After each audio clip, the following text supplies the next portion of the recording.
Hi, this is Amanda Holden. Some of you know me as the Dumpster Doggy. This is Angela Rozmyn. I'm Lauren Boland, and this is the Earn and Invest podcast.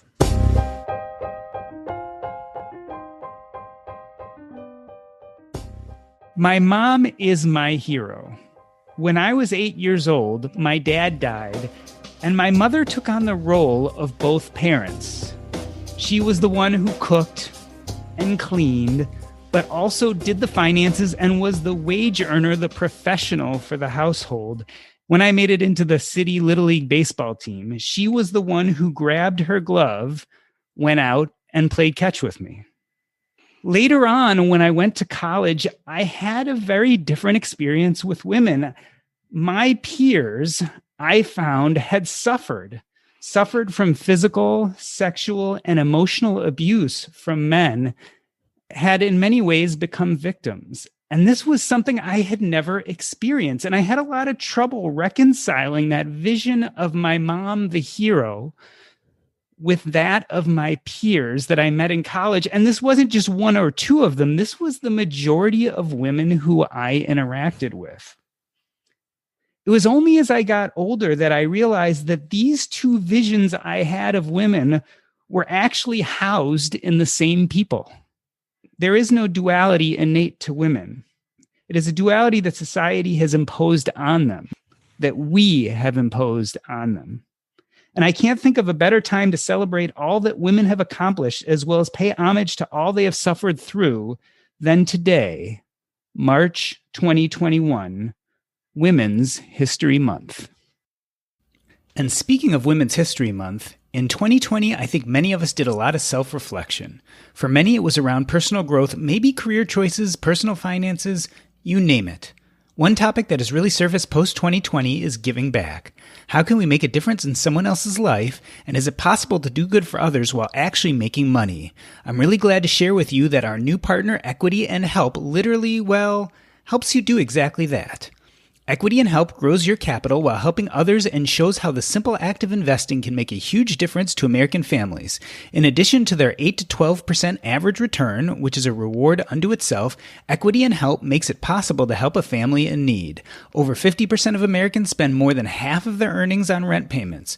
So what Equity and Help has done is build an investment model to shrink this number. The mission of Equity and Help is to give families the realization of the American dream, to own a home of their own when they might otherwise have not been able to. They have already helped almost 400 families find their home. If you're interested in a philanthropic investment model with an average return of 8 to 12%, you can speak to a so-called philanthro investor at Equity and Help. Just visit equityandhelp.com/podcast. Again, that's equityandhelp.com/podcast. Amanda Holden is a writer, speaker, and investing expert who teaches women how to build wealth and is the acclaimed voice behind the Dumpster Dog blog. Amanda, welcome to the show. Thank you so much for having me. So can you tell us where you got that nickname, how you became the Dumpster Doggy? Oh my gosh, sure. Everybody always wants to know that first and foremost. So it's actually just a nickname that I acquired when I was working in investment management. And so my career right out of school was I went to work for an investment management firm, and I was surrounded by men pretty much at all times. And it was a really great job in a lot of ways. I learned a lot, and I get to do what I do now because of that experience. But I also kind of hated it. And so I had decided, it was just like a January 1st decision, that I'm going to save up all my money. I'm going to quit. I'm going to start over. I don't know what I'm going to do, but I'm going to be really scrappy, and I'm going to do everything that it takes to make that happen. And during this period of intense scrappiness is when I picked up the nickname Dumpster Doggy from my coworkers, from my male coworkers. And it kind of just stuck as a nickname and as a moniker that I used when I was talking about money and making the best of what we are given or what we have. And so that's kind of the genesis of the name. There's a whole blog post about it on my blog if you want to go and read about all the scintillating details.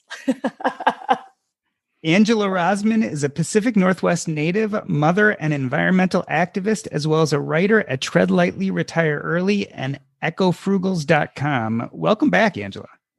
Tell us a little bit about Ecofrugals. Okay, sure. So that is a joint effort between myself and Christine, who you might know as the Frugosaurus. She and I actually started blogging about the same time in the summer of 2017. And we very quickly realized that we had a lot of the same perspectives on money and environment and generally in life. And we had just randomly started talking about how we both wanted to do some more like environmentally focused stuff in the blogosphere, and just on a whim decided that we were going to do it together. And unfortunately, that was February 2020.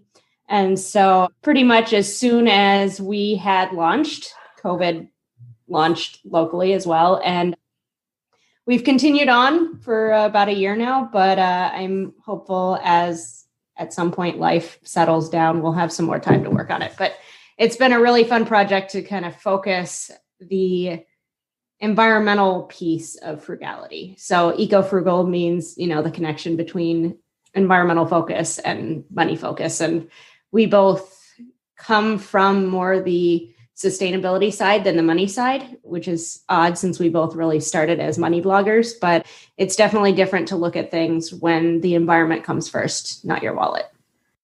And Lauren Boland is a trans lesbian mom who is the developer of the crowdsourced financial independence and early retirement simulator C-Fire Sim. Lauren, welcome to the show. Thanks for having me, Doc. It's great to be here, and I love the shock value of my Twitter bio. Thanks for saying it perfectly. You know what's really shocking to me is I went and was messing around with C-Fire Sim last night, and it's kind of addictive. Like you start playing with it and putting in the different values and et cetera, and you can lose an hour or two doing that easy. I think that's one of the main points of me starting that. I think a lot of people don't really have, I think humans are really innately poor at judging compound interest over a long period of time, and showing them that in a visual way is very satisfying to me, and it makes it clearer. And I think a lot of people see the same way. And I think there are a lot of different sort of scenarios one can envision for their future. And when you start actually playing with the math and how that can happen over 40, 50 years, then it is addictive. So, Amanda, let's start with the history of Women's History Month. It, in fact, started in 1987 by an act of Congress, and there is a theme each year. This year, it is Valiant Women of the Vote, refusing to be silenced. I feel like women played a huge role in this recent presidential election. Let's talk about that a little bit. I can't even begin to start talking about this subject without thinking of Stacey Abrams. Yeah, well, Stacey Abrams is really an incredible woman and organizer. That said, I think we need to give a shout out to all of the organizers that were working tirelessly in Georgia, because Stacey Abrams was just one amongst many. But you're right. It was really women, and specifically Black women, that led the charge and voted in their best interest, which will ripple out to all of us. And we all then get to take some of the benefit from that. And so we owe a big debt of gratitude to everybody that worked so hard to make it happen. Yeah, I know that many of us who were looking for change in the current governmental regime really saw what happened in places like Georgia and the voices that women had. And we're very thankful to actually move to the next level, to get people out there and vote and really speak for the nation. So I think it was a great example of how one person's voice can lead to many. Angela, let's compare and contrast this election to 2016. This is a big change. I mean, 2016, Donald Trump, Hillary Clinton, it was very contentious. Contrast that to how it feels to have a new female vice president, Kamala Harris, coming in on the 20th. So I want to step back a little bit and talk about my experience locally. I'm on my city's planning commission, and I'm pretty involved in the local political scene. And about a year and a half ago, I had a planning commission meeting. So this was pre-COVID, and I actually got to, go to City Hall and not have them on Zoom. And my husband and son had gone with me so that we could have dinner beforehand. And then they dropped me off at City Hall. And one of the council members was walking into the building, and I said hello to him. And my son just kind of stared and looked back at me and was like, I didn't realize men could do that. He had the experience with me and some of the other women council members, and we've had a woman mayor in my city the whole time he's been alive. And he was about 4 years old when he realized that men could, in fact, run for office. So it really gives me hope that this next generation is going to see women like Kamala Harris and just see that that's the way it is. So not our experience growing up, but I'm hopeful with the next generation, with kids like my son, it's going to be normal. I really connect with that story because in many ways, as I said in my introduction, I was very much like your son. I grew up with this very strong woman figure in my life, my mother. And so it would have never occurred to me that women don't do things. Lauren, if you came of age during the 2016 election and watched Hillary Clinton lose, that was fairly disconcerting. Did you feel that way back then? And do you feel like we've moved forward now in 2020 with the election of Kamala Harris? I feel like I did feel like that a little bit.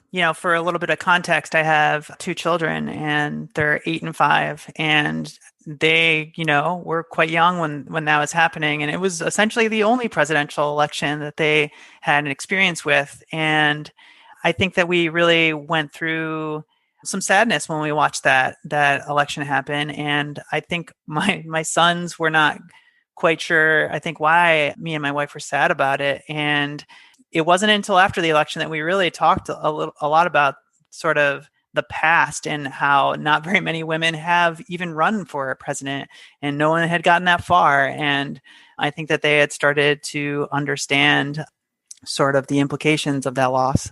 I do think on the flip side of that we have come a long way since then. I mean, it gives me hope that Kamala Harris is going to be in the office, but I would be remiss if I didn't point out that I won't really be happy until it's not surprising that there are many women in office. I mean, we talk about this a lot about this with companies on the S&P 500. There's all these initiatives for, making sure that there's one woman on the board. It's like when there are all women on the board and no one even bats an eye, then I feel like I will be happy. And I think that if anything, if we're talking about the 2016 election, it really was just a picture perfect representation for so many women everywhere of what a gut punch it was for you to do literally everything right and have that not be enough. It's just not enough. I do want to say too, the, politics and local elections and that sort of thing have been in my blood since I was a kid. I helped my dad campaign for city council when I was in elementary school. And I remember when I was about 9, most kids want to be a doctor or an astronaut or something. I wanted to be a senator. And it's not too late, Angela. I know. We'll see. Maybe someday. But I remember saying about that age that president didn't interest me that much because I expected there would have been a number of women presidents by the time that I could actually run. And it's kind of disheartening to realize that, I'm 33 in 2 years. I'm old enough technically to run for president, and we will not have a woman president by then. I think that it's massively important to note that representation matters. Representation just in the media matters. And seeing this happen, seeing Kamala Harris in office, I think will be a big turning point. I really hope it will be. And having people see that is possible. Amanda, let's use politics to segue to the personal. One of the things that was so hard about the 2016 election was Donald Trump's comments that were caught on mic talking about grabbing a woman by the pussy. And I remember that this was a big part of the election, and yet he still won. And you wrote a blog post about sexual terror and how it costs women. And that's kind of what I was reminded of when I thought back to 2016. That is not just politics, it's personal. Tell us a little bit about that story about your bus trip to go give a talk for a financial conference. Sure. And well, first of all, thank you for reading that. I really appreciate that. I feel like you write something like that and you put it out into and really the only feedback you get is from other women who have also been through something similar. And you very rarely hear from the men in your lives. They don't really check on you. So I'm really thankful. So thank you. So the story was, I was living in Portland at the time and I was going up to Seattle to give a big talk. It was, over 200 people were in attendance.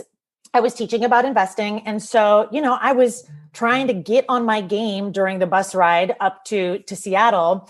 And without getting into too many of the gory details, basically the man who was sitting in the seat directly across from me, he was right from the moment he got onto the bus, he was staring at me. I was very uncomfortable, but I was also too uncomfortable to move or to leave or to say something. And so I just kind of grit my teeth and was like, this will be fine. And within 15 minutes, I looked over and, he had his junk out of his pants. He was masturbating. He was coming. It was extremely graphic. And so I'm so sorry if anybody's listening to this and they're like, wow, that's so graphic, but it's the truth of what happened. And it was very graphic and it was so alarming.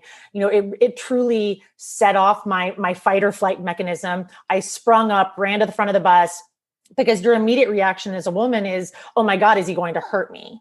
And if he is willing to do this, what else is he willing to do? Not just to me, but to everybody on the bus, any woman on the bus. And so basically I had to have this whole Greyhound bus pulled over. People on the bus started yelling at me. They were like, what are you doing? Like, what are you so upset about? And I literally had to be like, it's bad. It happened in the back of the bus. And people were still very upset with me and I had to be like, he was literally jacking off to me. So that's why we were pulled over. And so anyways, he ended up getting kicked off the bus. We made it to Seattle. They asked me if I wanted to file a police report. I said no. And the primary reason that I said no was because I was on a timeline. I literally had to be in Seattle to do my job within the next few hours. And so I was kind of stuck in this really difficult place where I was like, yeah, that would be the right thing to do. It would be the thing to do to protect women in the future. But I literally can't because I need to go and do my job. And so that was really what the article was about was, okay, so like, first of all, how convenient for abusers that I didn't step up and actually say something because I needed to stay calm, get to my work on time, do my job and do it well. So that's very convenient for abusers, first of all, but also how awful for me was it that I had to then get up and perform, like put on my clown wig, put on my clown paint and pretend like nothing had happened. And I just did not do as good of a job as I could have done if I had been able to focus and if I hadn't felt sexually terrorized on the way to doing my job. And so, I just posed the question, how much good work and focus and happiness is lost to sexual terror, to the fog of sexual terror. This is certainly not the only time that I've endured, assault or abuse at the hands of men. And it's so similar to so many women. And I just want to know what is lost to that, because so much is lost to that. And that's kind of what the story was about. Not a lot of answers, just a lot of questions. Well, and that's kind of where, you ask about the 2016 election and how women in particular felt through that experience. And, stories like Amanda's are unfortunately not rare. And when you have the president of the United States pretty much saying that those things are okay, they're just there are more of them. I was walking down the street in the middle of my little city the morning after the election, and I was catcalled via megaphone for the first time in my life. And, while on a much smaller scale than what Amanda just described. It felt like immediately after the election, men got an extra pass to, not just catcall out the window, but, pull out their megaphone and catcall out the window. And it feels like that's the direction we've gone over the last 4 years. Yeah, I feel like I have a bit of a unique perspective on this. In my intro, Doc mentioned that I'm trans, and my lived experience as a woman, at least toward the rest of the world, has not been very long and has been covered by most of a pandemic. So I have not been out and about as much to experience those things, but I've already seen the change online. I've already seen the change in the harassment and the pictures that I get from people online. And, it is awful. It has affected me quite a bit. And I haven't even had an in-person sort of assault or abuse. And I can totally relate to that already. It's interesting to see, I guess, both sides of it from some sort of, yeah. Amanda, I generically would call this the creepy guy phenomenon. And that mirrors exactly what I experienced when I went to college. And I had trouble finding a single woman who hadn't dealt with a creepy guy, not just once, but multiple times in their lives. I think the upshoot of the 2016 election, at least somewhat, was the Metoo movement. How do you feel that did in resolving some of these issues, or at least bringing them to light? Oh, well, the Me Too movement was very wonderful in bringing some of these issues to the light for what felt like a brief moment in time. But I think we're far from having any sort of resolution to the matter whatsoever.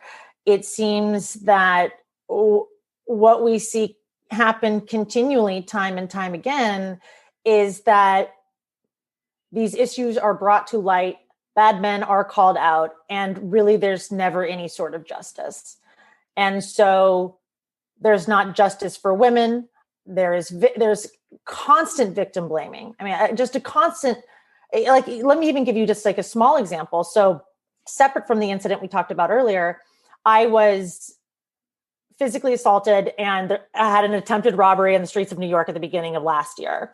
And so it was fine. He was young and I think just opportunistic. And I was a woman walking alone in the streets at night.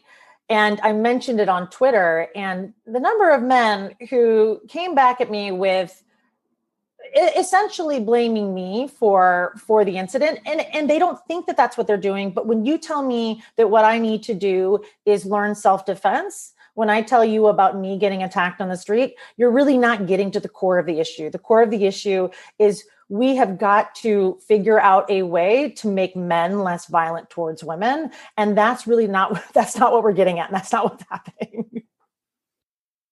Lauren, this makes me think a lot about that transition you just described. I'm going to ask you a black and white question, which is, I'm sure, nothing close to black and white, but you've now made this transition. Has this made you feel more empowered or more vulnerable? It certainly made me feel more vulnerable. I do feel like I have a little more insight into certain things, but for instance, I think what Amanda just described is a perfect example. And I hesitate to use this word because I feel like it's lately on the internet, it's been sort of a catchphrase, but I do feel like there's a very pronounced lack of empathy in men and essentially how they are raised. They're raised in general, as this is a stereotype and it's not 100%, not all men, all that. But most men are raised to, one, not necessarily care about other people's feelings. Two, they're also not necessarily to care about their own feelings. And three, they chastise each other if one starts to care about other people's feelings. And it creates this really vicious cycle about like detaching themselves from how other people feel. I really think that plays a lot into assault and how they treat women. And sort of my own experience changing from being seen as a man in society and talking and engaging with people to talking and engaging as people and having them see me as a woman, it's been night and day. I mean, the way women treat each other is way like far and beyond a more of a sisterhood. I mean, I feel like the empathy that flows between friendships of women and even just total strangers is, again, a night and day thing. Well, and I think that we're all kind of getting to the same idea, which is sexual assault is a men's issue. It's really a men's issue. It's not a women's issue, but we're talking about it as if it's a women's issue. And until we make real changes with how we are raising our boys and whether or not men are held accountable for their actions, then nothing's going to happen. Yeah, I 100% agree. And, you know, again, with my own perspective, I have 2 boys, and I think me and my wife are trying real hard to make sure to not stigmatize feelings, not stigmatize the idea that other people can feel feelings and helping each other. I think that those things seem really simple when you say it out loud, but I think that it is not as common. I'm definitely having those same experiences too with, you know, I have a son as well. And when I was pregnant, I really didn't have an opinion if I wanted a boy or a girl, other than a little bit of sadness that I won't have a softball player because I played softball through college. Maybe we need to move to Australia where men's softball is a bigger deal. But, you know, it feels heavier in a way to be raising a little boy because it feels like the stakes are higher in a way, that it's more important to make sure that he is kind and empathetic and courageous and, you know, making sure that I raise him so he's not the kind of man that feels like it's okay for others to assault women or to tell a woman that she just needs to get better at defending herself. And I mean, it just feels like the level of what I need to do to make sure that he grows up to be a strong, caring, kind man is really heavy. Well, first of all, Angela and Lauren, thank you for raising strong feminist boys. Yay. We love to see it. But it really is so important. Clearly, like, the boys are not all right, and we need to do something about it. I think that there's another element here. Teaching them about feelings is very important, and I haven't done it myself, and so, you know, I'm kind of talking out of my butt here. But it also seems like we need to give men somewhere to find better community. Like Lauren said, women have just kind of naturally a really strong sense of community. You know, other certain groups that have been pushed to the margins of society have really strong communities. They have culture.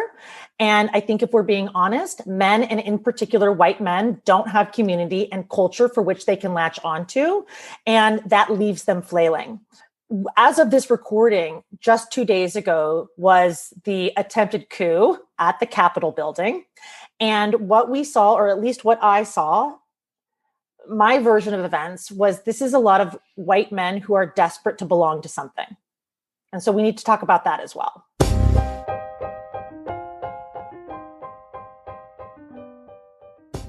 In the first half of the show, Amanda, Lauren, Angela, and I discuss politics and Women's History Month. After the break, we tackle the pandemic. But first, where do you go to learn the newest information about financial independence? Where do you send people when they are newly interested in the movement? Well, I go to Fiology.com. That's Fiology.com. My friend David Boyer started this site to help people connect with the financial independence movement. There you can go and sign up for his 52 Fiology lessons and receive one in your inbox every week. You can also download his free Fiology workbook. There is tons of great information here about the financial independence community, as well as how you can become connected to the movement. Check them out. It's Fiology.com. That's Fiology.com. And join the financial independence community. Amanda, it's funny. It gives me complicated feelings when you say that. And I think about it in very similar ways that I think about the conversation I have with people of color about what white men need. And you said many times there, we. And sometimes I wonder if white males, me included, are really looking for someone else to solve our problems. Like, if someone is abusing you, yes, you could educate them on how not to be an abuser, but on some level, that person has to self-reflect, look at themselves and their communities, and take some responsibility for fixing these things among themselves, for having these conversations with their own communities and trying to get their act together. It's really hard to take someone who is the recipient of bad behavior and then put the pressure on them to fix the person who's actually doing that bad behavior. What I found in my childhood, what you guys are all talking about, is that we can affect things at home by bringing up and teaching boys how to behave around women, what's acceptable, what isn't acceptable. But I think that also misses the systemic changes that need to take place. Systemically, we've set up our society in such a way that women aren't always given a fair shake. Lauren, I think a lot about the workplace. We all know about the gender pay gap. Do you feel like things are moving in the right direction in the workplace when it comes to women and equity? I would be remiss to start my response without saying that I have benefited greatly from essentially perceived cis male privilege in the workplace. I'm 18, what year is it? 18 years into my career. And, starting off on that platform, I will say that I don't think we've gotten very far. I don't. I think that there's a lot of perceived advancements in that area. And I see lots of folks trying to munge the numbers and display them in a way that we are improving. But I think that there are a lot of things outside of the numbers that affect sort of the outcome of the gender pay gap. And I mean, things like who is more likely to leave their job and help their family, who is more likely to switch to part-time to help their family. I think we're seeing a ton of that right now, still in this country in the midst of COVID. There's a massive amount of women that are leaving the workplace because someone needs to come home and take care of children, take care of parents, take care of their house. And I think that the ramifications of that long term, we're just not going to know. I mean, it's incredible, like lost wages in general, lost career opportunities, and loss of sort of long-term retirement opportunities. Well, and that's where we really do need to talk about the last year and COVID. If you had asked us this question in late 2019, I would have been a lot more hopeful. But if you look at the data of just like the millions of women that have dropped out of the workforce through COVID, it's just the disparity is really, really bad. I know a number of women personally who have left or cut down to very part-time. I have not heard of a single man do the same. I know folks who have stay-at-home dads and that sort of thing, but as far as new men leaving the workforce, I honestly haven't heard it. I feel very, very fortunate that we have a very good setup for our childcare situation with my son. Unfortunately, our roommate, who's lived with us for more than 8 years, lost his job in the summer because he's an aerospace machinist, and, Boeing hasn't done terribly well lately. But he's picked up the slack of taking our son for a full day every week, and he helps do the homeschool and that sort of thing. And then I am 80% time. I used to work 5 days a week, shortened hours, but now I work 4 days a week so that I have a day a week to do homeschool and focus on my son. And then my husband also cut his work hours. So he also now works 4 days a week. So he has equally shared the burden with me there. And then we do have some family help part-times during the day, but outside and masked, it's not really the same. So I still end up with my son at home while I'm working some, because my job is one that can be done at home and my husband's can't. But, most women don't have that situation. And I think if we didn't have the family and roommate support that we have, and if we didn't have jobs that were flexible in allowing us to reduce our hours, it would have just been me full-time trying to work from home with my son at home, trying to homeschool him. So I don't know if it's just my situation or there might be more of that, but the types of jobs that women have tend to be ones where you can attempt to work from home with a child and it doesn't work well.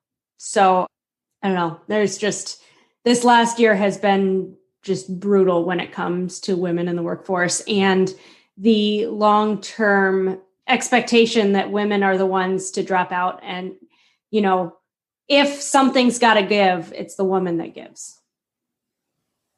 And so to Angela's point, I think that the conversation that needs to be had is the lack of childcare, not as a personal failing on the behalf of women, but as a structural macroeconomic problem. And we have enough anecdotal evidence, of course. I'm 35, all of my friends have babies and they're trying to work and they are miserable. We also have the data to know that this is a she-cession and that women are going to bear the brunt of this for probably decades to come. Probably the most poignant, I guess it was a headline for an article, but it was also the thesis of the article was essentially other countries have a social safety net. The United States has women. And so women, when it all goes to hell in a handbasket, women are the ones that have to be there and pick up all the pieces. And so if we are interested in true economic equality and justice in this country, which frankly, I'm not sure that we're really ready for that, then we have to be talking about legislative solutions to the pay gap, to maternity leave, to affordable childcare, and so on. Because for so long as our current economic model allows this ever-expanding chasm between the wealthy and the poor, then women will always be at the poorest end of that spectrum. Because capitalism has absolutely no problem exploiting the lack of legislative support for women who have children in this country. And so again, for as long as women can't access maternity leave, there's no solution for affordable childcare. The majority of minimum wage workers are women. There's no real protection against the discrimination of women and mothers in the workforce. Then women will always be pushed to the margins. Women get really no protection for doing this big other thing, this other job that quite literally the future of humanity and our economic system depend on. And so unless we're talking about clear-cut legislative and dramatic solutions to many of the ways in which women are disenfranchised in this economy, then we will not have a solution. Me teaching women how to invest, that's my job, that will not solve this problem. I think that was really well said, Amanda. And I just want to come back full circle and say that almost all of those things that you mentioned are hard to put into numbers that people are showing for this pay gap. I think that it's very easy to make it look like we're having progress when those things don't exist. We're not actually having progress. Well, and you can't teach women to invest if they don't have the money to. I mean, exactly. If you have $100 a month left over to invest, sure, that's wonderful, but it's not going to protect you from poverty when you're a senior. I want to talk about this idea of how women invest, but first a comment. Jean Shatsky first used the term she-cession, at least on this podcast. It was the first time I heard it. But the quickest way to find out who doesn't have equity in any society is see who stumbles when tragedy happens. And that's exactly what's happened with COVID. If we have any doubt who is not getting equality and equity in our society. All we have to say is who is having trouble with COVID, who's having trouble with this recession. Those parts of the population are the ones who aren't being supported to the level that everyone else is. And I think it's a very clear line in the sand that we have to see and listen to. Amanda, you've done a lot of talking in your blog about the differences in ways that men and women invest. And I'm going to embarrass you here by quoting something you wrote, because I just think it's wonderful. You said, "I know how it is to be a woman, to feel like Play-Doh being squished through a squeeze and sculpt dough machine, but also to feel left out of and intimidated by conversations historically reserved for humans who look like Alec Baldwin." Talk to me about that quote. You were using that, I believe, in a blog post about how deferring your financial well-being to a man may actually cost you a lot of dollars in the end. Yeah. And so what we're seeing with even millennial women, even wealthy millennial women, and this study that I'm quoting is specific to women in heterosexual relationships with men who are married to men.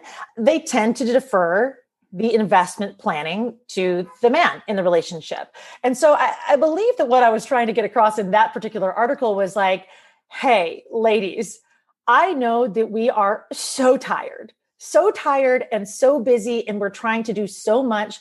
And if your dude wants to help you with something, a single chore, if he's going to rake some leaves or grill some meats or take care of the investments, then we are going to let him, because women are tired. But I'm asking you, woman to woman, to please not let investing for the long term and understanding your money be the thing that you outsource. Have it be something that you both work on together. I want two heads. Two heads are better than one. Diversification of ideas. Also, just because you're married to somebody that happens to identify as a man doesn't mean he's better at investing than you. Men are not preternaturally better at investing. And so it's just kind of a rally cry to get women to take charge and consider learning about this and doing some of this for their own futures. Angela, that's something you talk a lot about on your blog too. You have Women's Personal Finance Wednesdays. Tell me how that came about. So that is my weekly roundup to amplify women talking about money. But where it came from really is early on in my blogging career, I wrote Meet the Women of the Financial Independence Movement. And it's kind of wild to think about that, it's been almost 3 years since that was published. By the time this episode airs, it will have been more than 3 years ago. And I was reading a blog from a very popular male fire blogger who had his annual blog roll of all of his favorite fire bloggers. And one was a woman. And one of the comments was like, well, I'd love to read some more women bloggers. Can you give me some ideas? And the response was one more blogger. And while I was a new blogger at the time, I started reading fire and debt freedom blogs back in 2010. And some of the first blogs I read were written by women. So I felt like, well, if that's what the expectation is, well, then I'm going to give you a long list of women that are writing about money. And from that experience, I realized that there was also not a community where women could gather and talk. And the need was really, really great. And so with that, I created the Women's Personal Finance Facebook page, which now has over 20,000 members. And it's pretty much one of the only reasons why I still stick around on Facebook. And it's a really wonderful place to be. And it's really wonderful. And it's specifically women's personal finance, not women on fire. As much as early on, some of the founding members really wanted it to be a fire group, I wanted it to be a personal finance group because I wanted it to be available to all women, whether they had already retired early 10 years ago and had this money thing all figured out, or the women that come to the group and say, hey, can you explain to me what a 401k is? I have never put $1 in, but I'm ready. Can you tell me how to get started? And so it feels just as important for those women to be in the group than the ones that have it all figured out. Lauren, you've worked in and out of personal finance. You created C-Fire Sim. Is there a major difference in how men and women manage money and how men and women invest? I think Amanda touched on a pretty good point that I think, in general, society does seem to think that men are better at controlling finances and maybe they should be the one doing it. And I think that a lot of history has sort of pushed that narrative. Again, I'm going to go back to my kids. My kids are now 8 and 5, and we mentioned to them sometime randomly at dinner table about credit cards and how a woman couldn't get a credit card until the late 70s and even so, it had to be with their husband's permission. And my 8-year-old son was very confused by this statement, just like, why? Like, why is that a thing? And it was very hard to explain it to him. And in my experience, people that interact with my site, it is becoming more and more women focused. It's still a lot of men. Most of the people that reach out to me for different issues or try to add on different features are oftentimes men. I try to make it a really big point to make this sort of a crowdsourcing situation. I'm a very social person in general. And back in 2013, when I started this thing, there were, only a few retirement calculators out there. And most of the time someone would just put it up there and disappear. And I really enjoy talking to other people and seeing what their use cases are and what they want out of money and in the long term. We talk about, are men better at investing in this, knee jerk, it's the man that does it. In my family, particularly, my husband's fine with money. He can save his money. And, when we got together, granted, we were 21 when we got married, but the only debt he'd ever had was a car loan, which he paid off while he was deployed. And otherwise he had a positive net worth, and I just graduated college, so I had a negative one. But had I let him do the money thing for us, we would have a very large savings account in a national bank earning 0.05% interest. And we would have no credit cards and no credit. And we probably wouldn't own our home, and we wouldn't have the retirement funds that we have. He would have kept us swimming, but man, there has not been a point in our relationship where there was the expectation that he was going to control the money.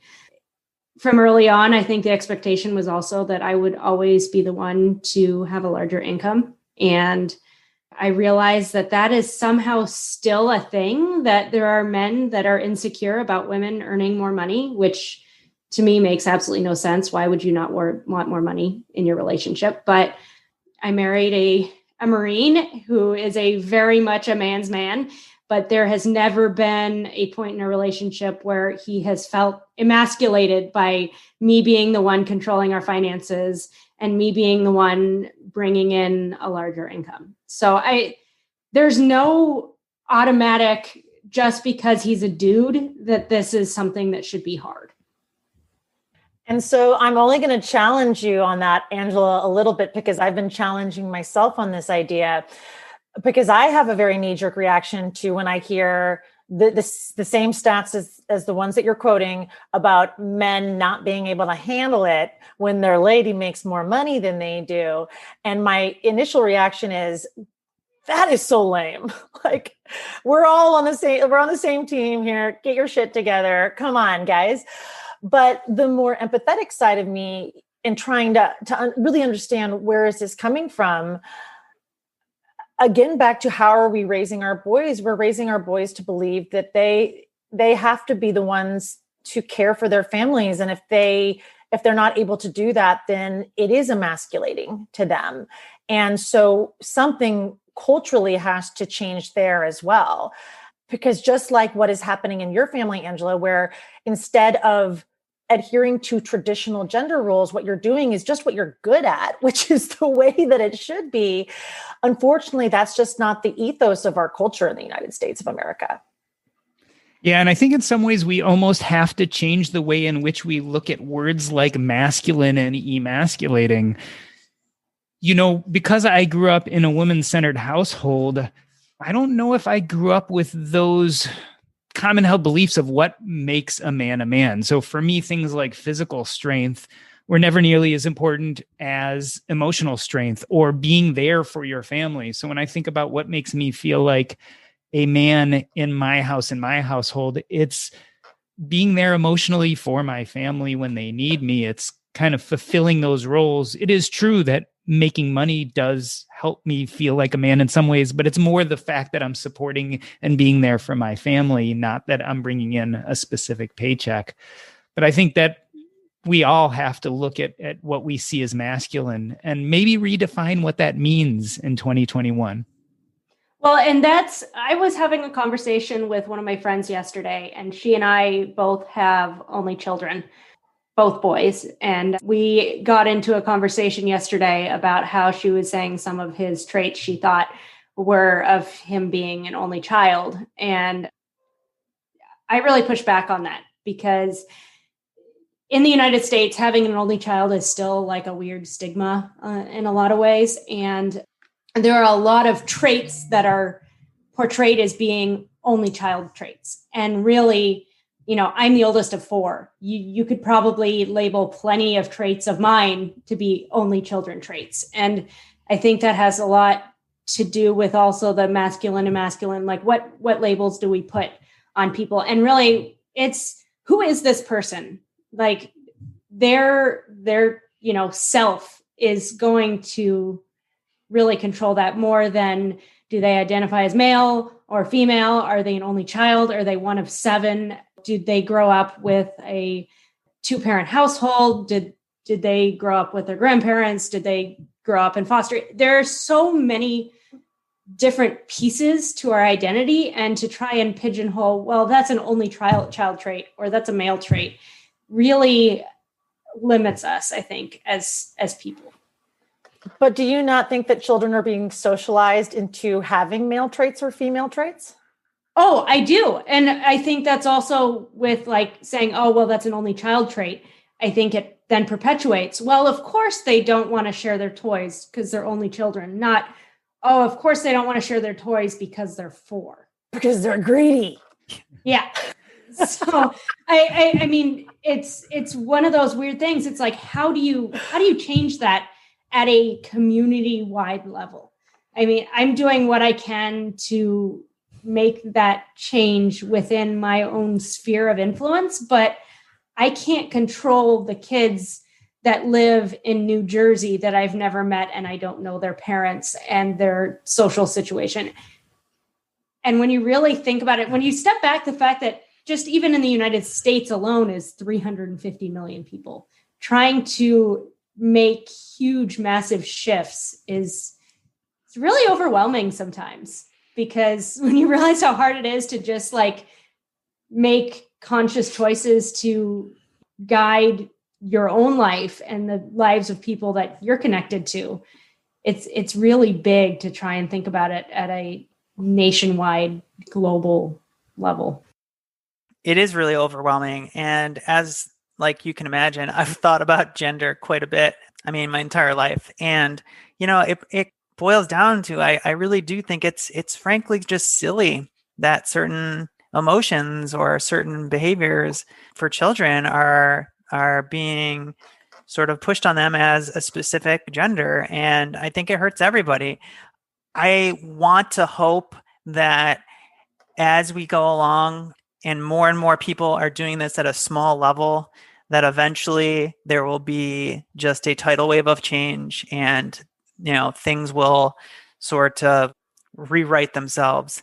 But, sometimes I'm a pessimist, and I do feel like large societal change for how people behave is really, really difficult. I don't know what the answer is, but I agree with almost everything you say. We're talking Women's History Month 2021. As I talked about in my introduction, I think there is a duality. We celebrate the strength of women, And yet some parts of our society are truly abusive. And it's really easy to attribute that duality to something that's innate to women. But actually, it speaks more of the society we've created than the reality of who women are as individuals. I feel privileged to have this conversation with you guys. I think it's a conversation we need to keep on having so that we can improve, so that we can allow people to shine and achieve and not hold them back as a society. COVID has definitely opened our eyes, as has this recession, as has our current election and politics. I think we can do better. And having these type of conversations is a good way to start. I'd like to end this episode the way I end every episode by asking you what's up next in your life and where can we find you? Amanda, let's start with you. What is going on and where can we find you on the internet if we want to know more? Sure. So I'll be up to my old shenanigans over at dumpster.doggy on Instagram. Even though I'm profoundly old for TikTok, I'm going to try to be on TikTok this year. So you can find me there at dumpster.doggy for free investing education. I'm going to keep doing what I'm doing, which is continuing to teach women to invest through my business, which is called Invested Development. So come and find me. Lauren, where can we find you and what's up next in your life? You can find me at basically my website or Twitter. My website is cfiresim.com. I don't know where I was when I was trying to brand that site because I feel like it's an awful name, but I'm stuck with it and I will continue to improve my retirement calculator and hope that people can see the future better, see what they can do in the long-term future. And I am also really pushing hard on Twitter to sort of build community. I'm very social. I love to see the communities being built out there, and I'm hoping to add on to it. Fire Sim, Lauren, you may not like the name, but it is a wonderful product. The only thing I can say is if you go there, just expect to spend a little time because once you get started, it's hard to stop plugging in different numbers and seeing how it affects your retirement date and amount of money you'll have left. Angela, tell us what's up next in your life and where can we find you? Well, you cannot find me on TikTok. I made a couple of videos and it is just way too much effort. And I will leave that to other folks. I think maybe if I was doing this as my full-time job, maybe I'd dive more into TikTok, but for a blogging, online situation for me, that's mostly just because I want to do it and not make a lot of money. You'd have to pay me a lot of money to mess with TikTok. And you can find me at treadlightly.retireearly.com. I am also on Twitter a lot, like Lauren. It is a fabulous place for community, as is my women's personal finance group on Facebook. And by the time this airs in March, there should be some more exciting news on that front that I cannot quite share yet. But Doc, maybe before this airs, you and I can talk about what should be public knowledge by the time this airs. Ooh, you got me excited now. This has been the Earn and Invest podcast. On behalf of myself, I'd like to thank Amanda Holden, Lauren Boland, and Angela Rosman. That's a wrap. So I am so excited to welcome onto the show Ericka Young. She has been on before What's Up Next and Earn and Invest. She is the force behind Tailor-Made Budgets, and we are going to talk about Women's History Month, March 1st. First and foremost, Ericka, happy Women's History Month. Thank you. It is exciting to feel like we can celebrate all month and just find ways to amplify these voices. So thanks. I'm glad to be here. I'm excited to talk to you about Women's History Month and especially what this is like for women of color. Each Women's History Month has a theme. I don't think I always remembered or always realized that, but this year the theme is Valiant Women of the Vote Refusing to be Silenced. Mm-hmm. Gives you a pause, doesn't it? Because it's been such a big year. It does. And I feel like that is just in response to how women of color have showed up in 2020. And it's our time. It's what I tell my girls, my daughters. It's our time. it is time for you to stand up, to rise up, and to make sure that your voice in all ways is heard. So that's very appropriate. I think the message of 2020 and 2021 is exactly what you said. As a woman of color, I really think that this has been a sentinel moment in our history. People don't realize this year for the 2020 elections had the highest number of women of color candidates for both state and national legislatures. So think about that. You had more women of color running for office than ever before. Right. It's amazing. And I think that people really showed up. Women have stepped up to the plate. Women in general we're finding our voice. We're finding out what is really important to not just our nation, but our communities and everywhere that we go. And I think that all of the events of 2020 had lots of Black females fed up. I think that there's a lot of people who paved the way. I believe that there's a lot of people who said, we're not taking no for an answer. There's a lot of strength that we have found through being told no in the past. And I think that in 2020, lots of women were saying enough is enough. It's time. And there's also strength in numbers. When you see someone who looks like you doing what you want to do, you say, I can too. And I think that there is a momentum that had been brewing in Black female circles where that was true, not just in politics, but also in business. And so I think that explosion really began to occur second half of 2020 for sure. I should mention not just more women of color ran, but we have more women of color in Congress now than ever before. I believe the number was 51. You said something interesting there. You said that not just in politics, but also in business, we can't ignore that there was a lot of social upheaval in 2020, also with George Floyd and the protests. Right. Do you think this created the perfect storm for this political movement of women of color? I think yes, but I also think that it was a perfect storm because of the pandemic. The way that we were all forced to be at home and cooped up. And I think that women led the charge to stand up for those that we care for. This is what we do. I mean, honestly, this was nothing new. It's just that we took to the streets. And so I think that standing up, the suffrage movement, for instance, like women of color were in the suffrage movement wanting to make sure that all women could vote, even though Black women didn't get the right to vote for several decades later. And so when you think about the fact that we are always in the fight to make certain that our voices are heard and that we have equal rights in all areas, it doesn't surprise me that we led the charges in 2020 as well for justice, for political upheaval, and in business. I mean, just knowing that this was in 2021, however, but the first Black female CEO of Fortune 500 company was named just in January. I mean, it's just fantastic to see that we're successful in our endeavors and in all the hard work. I feel like it's paying off. And so that's what it has meant to me in the last year.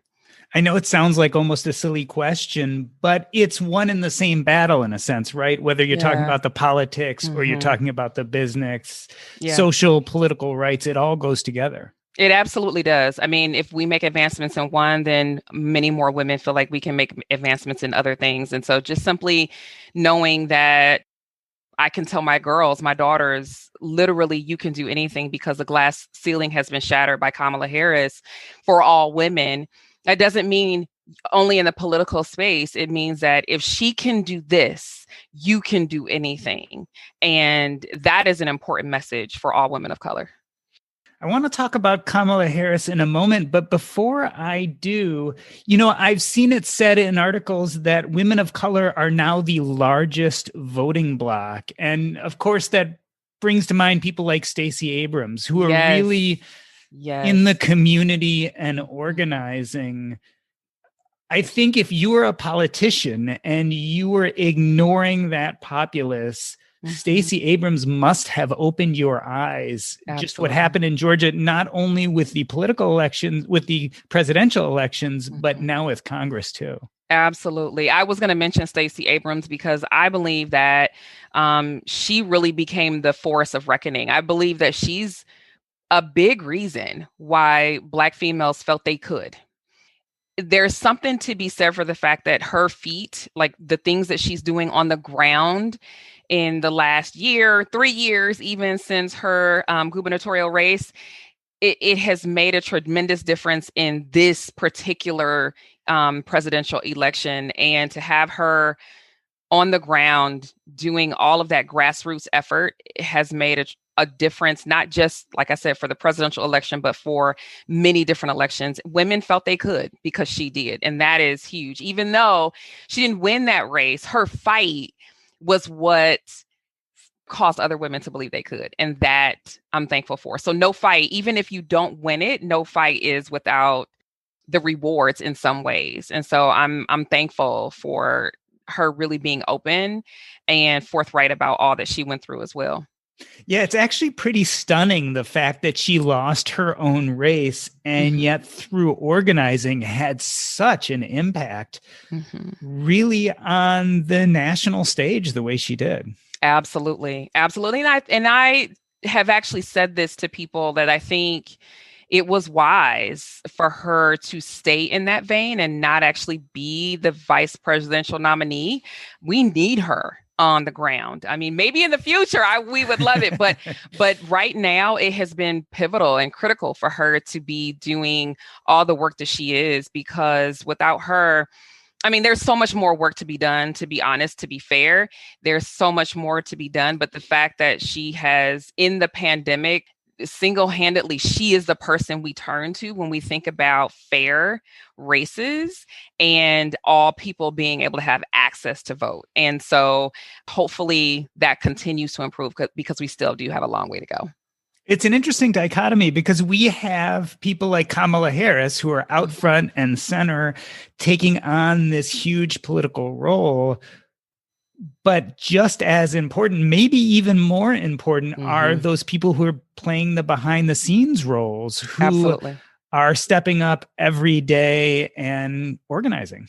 Absolutely. Absolutely. Well, no role is without its importance. A couple of years ago, some girlfriends and we got together and we started a community group, and it's just women talking about hard conversations. It started with race, and lots of the times it does get to other racial topics, but it gets political, social. We've gotten into our school system and discussed lots of different things. And the whole point is for a mixed group, not a Black women's group, but a mixed group of women in the suburbs where it can be racially charging, that we're coming together and learning how to dialogue and have conversation. And in that way, I feel like that too is helping those around me and those that my kids see to know that change is possible even in our smaller spheres of influence as well. And if we don't do what we can, we won't have what we need. So I'm doing what I can in my community, just like, on bigger scales, the women we've already discussed have been doing their part too.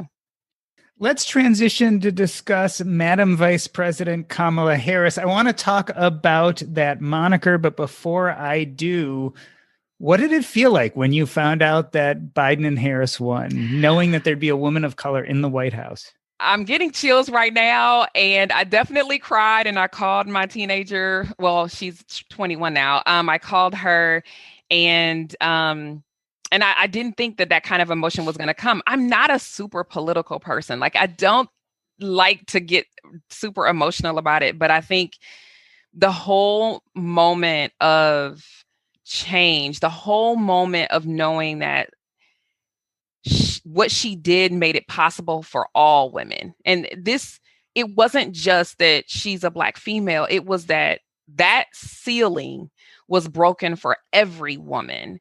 And that she made it possible, visible, and achievable for so many other people. And so I definitely shed tears. And you don't have to like all of her politics or, Biden's politics to understand that it was monumental. And for that, moment, it was a lot. I didn't think I was going to have as much emotion as I did, but it was there, and I think very warranted. The timing in our history was so interesting too, because I know that many had such great pride when President Obama was elected. Yeah. To have a person of color in office, it was time. And then to follow that with the election of Hillary Clinton, all the excitement and the letdown when she lost, it was such an interesting time for Kamala Harris to step up and then to be elected.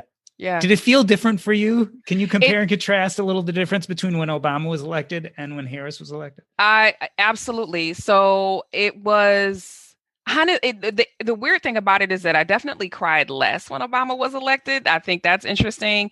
But I think the reason is because the last 4 years have been so difficult. And without getting into all of the reasons why, Black people felt even more oppressed than prior to President Obama's inauguration, right? Like we felt like we had gone back several steps in the last 4 years. We felt unheard. We definitely felt like our voices were not needed, that we were not cared for. So many things went back in reverse in the last 4 years. And so there was just this sigh of relief amongst the community that said, okay, so not only is she here for us, but we believe that Biden is actually going to step up and bring a sense of calm and peace in our nation that is needed right now.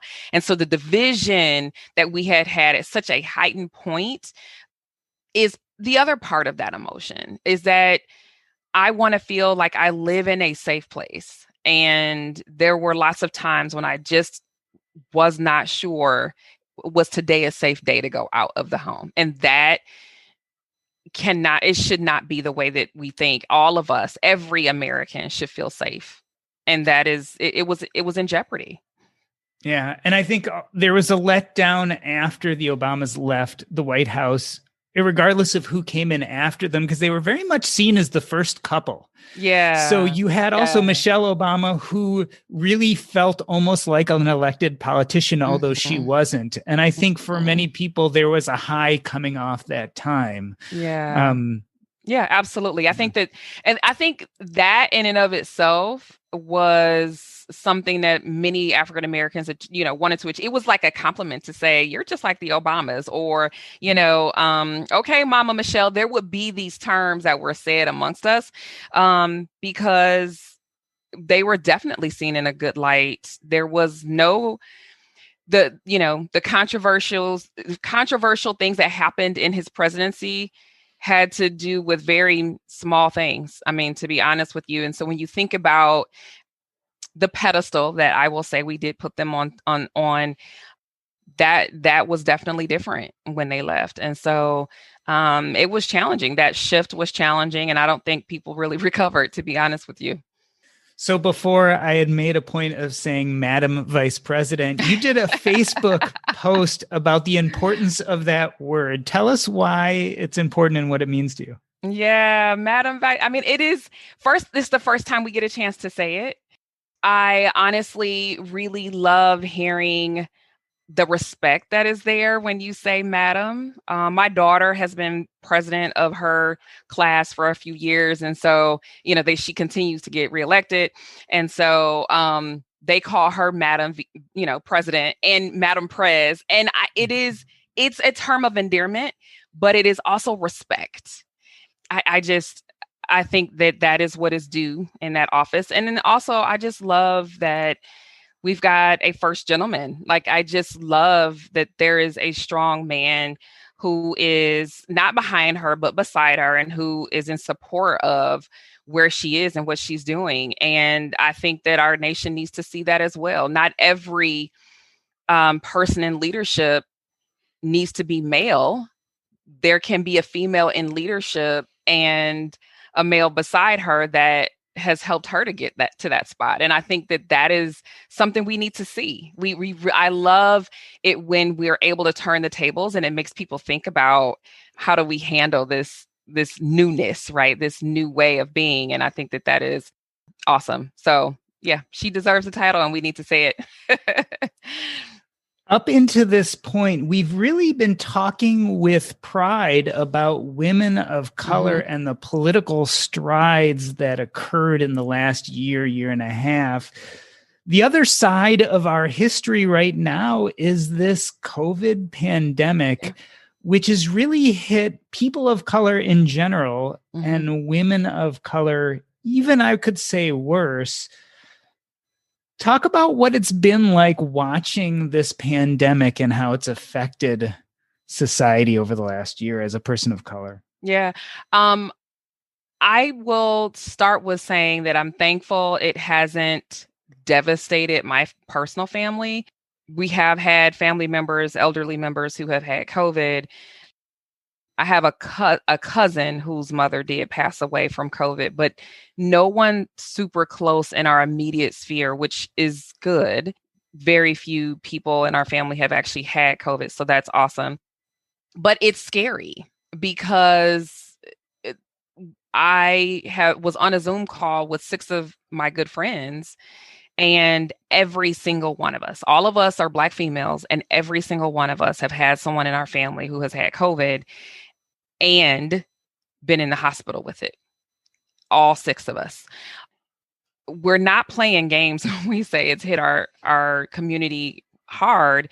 And even so far as to say that one of those ladies she knew she could rattle off names of nearly 10 people who have passed away, friends and family. And so when you think about, is this true? Is this really happening in the Black community? Yes. Do we need to take greater precautions? Yes, we are. And has it affected? The thing that I think about is the dynamic at home is changing because we are all at home, and there's a lot of people who can't do their jobs at home. There are African Americans, women in particular, are the ones who are out there, who are nurses, who are on the front lines, who are potentially in the restaurants and things of that nature. And so when you think about, our risk factor is up because of our location and our occupation. And then also, when you think about the medical needs and our pre-existing conditions and things like that, everything is amplified. And so I'm concerned that the strides that we have made at home in terms of our incomes, in terms of who is doing the caregiving, women are having to take way more responsibility, and some of them are taking a step back from positions. And so what I'm encouraging women to do is to get out there and start at-home businesses, or start rethinking how they can generate income and take care of their households, if that is their primary job function, because the strides that we made in advancing women in the workplace and in business could be halted, paused, or going backwards. And that's a big concern to me due to COVID. And it's going to take a while, even with the vaccine on the horizon and lots of people getting it now, it's going to take a while to heal this. So I just don't want us to lose the momentum that we have in terms of our income and in terms of, employability. Those are the things that I think about. There's so many things to touch upon just in what you said. Before we do, I want to make the point that, at least in my opinion, if you want to look at who's really suffering inequities in any society, all you have to do is see what happens when you have a systemic tragedy. Yep. Who is suffering the most? Those are usually the people who are facing the greatest inequity. Women of color are losing their jobs or have lost their jobs at a faster rate. And compare and contrast that to the fact that also women of color are often the higher salary makers in a family. Yes, or the only income makers in the household. And so that's the challenge. I'm thankful that is not my experience, but I am not unaware of the fact that there's so many families that have been affected in this way. I mean, just the simple fact that students, needing to be at home and having access to computers and internet and all of that, on top of the fact that a woman has to figure out how to still get to work so she can put food on the table, or do something from home if she has lost her job. And it's a tough position. And financially speaking, as a people, it's setting us all back. And we just don't know how far back it is. It's just a challenge. And I think, we can't forget about the caregiving role, because the caregiving role, especially for women of color, is so huge, whether it be children or parents or other relatives. They have the dual burden of often being the primary wage earner as well as the primary caretaker. Right. This pandemic has affected so many ways that we do things, because kids are home, so they need extra care. Yep. And other family members still need to be taken care of. Yeah, absolutely. And I think about this in terms of if it were us. When I was coming up, my mother was a single parent, and there was a time when she worked an hour away. So driving an hour to work and then home. And being at home, being a latchkey kid, that kind of thing. Like, how does that work now? It just doesn't. Or not having a computer at home. We didn't have a computer at home. I didn't have one until I was in college. And so just thinking about what the ripple effect of the loss of job, or the furlough, or the decrease in income, or rearranging schedules, and children not being of age to be able to be at home by themselves, or having the necessary resources. And frankly, kids teaching themselves. Let's just be honest. The teachers are there, they're present, they're trying to guide them, but kids teaching themselves. I mean, I have a 17-year-old. She's 17 now. She's a junior, and I got to check in on her. I think the mental health toll for those who were even on the brink, I mean, that's of big concern as well, is for children. How are they handling these things from home, and all of the topsy-turvy things? As adults, we've been able to handle some things, but these kids, they're going up and down constantly. Do I go to school? Do I not? All of that. And then parents having to deal with it all. The stress and the mental toll that is taking is also something to be mindful of, and to make sure that you're getting the care that you need in that area. Yeah, in many ways, they called this a she session. What we tend to forget too is, even as things get better, the lost wages, lost education, lost time in corporate America possibly have downstream effects, even if we can snap our fingers today and all of a sudden say, let's restore things to what they were. Yeah, absolutely. Yep, absolutely. Because when you see a resume with time out of work, or if your pay was cut, all of these things add up to still not being able to close that wage gap as quickly as we can. And so that's time lost. It's money lost. And then we're constantly in survival mode. I think that to remain in survival mode longer is also a challenge. The one thing I will say about the pandemic is that, by and large, most people are actually spending a little less money. There's a little less to do on the entertainment front. If you are brave enough to get out there and get on the plane and go somewhere, more power to you. But I think a lot more people have been spending less money overall, because there just is less to spend it on. I've seen people spending money, at home, on their homes, just because they're home so much more often. But by and large, more people are deciding that if they can, they'll save. And I love that for those who can. For those who can't, and their income has been shifted, that's the challenge. And those are the weakest ones are the ones we're going to start seeing how that's really affecting them longer term. We are discussing Women's History Month, especially the last year or two. It has been an interesting time in our history. The 2020 election showed a huge move forward, especially for women of color. More women of color are in Congress. More women of color voted.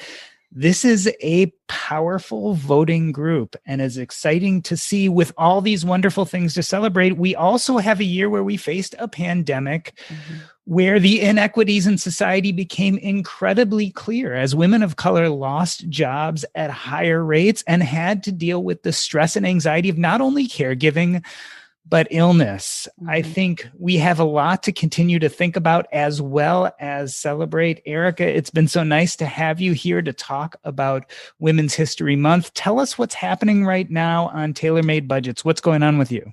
Oh, awesome. Thank you. I have two things that I've been working on. One is a free challenge, a free 7-day money challenge. It is what I call your quick shot, your jump shot to get your finances in order within 7 days, a few little tips that'll help you maneuver. If you're wanting to do a deep dive on your money, the other thing that you can do is go beyond the budget. That is my course that I have. And it helps you go from your goals to your budget to your debt, and then beyond, of course, where do you go next? I think a lot of times we think that the getting out of debt is the end result, and really we want to go beyond. We want to have a future and make certain that we are creating that and actively pursuing it. So those are two things to check out on my website, tailormadebudgets.com. Ericka Young of Tailor Made Budgets, thanks for coming back on the show. Thanks for having me.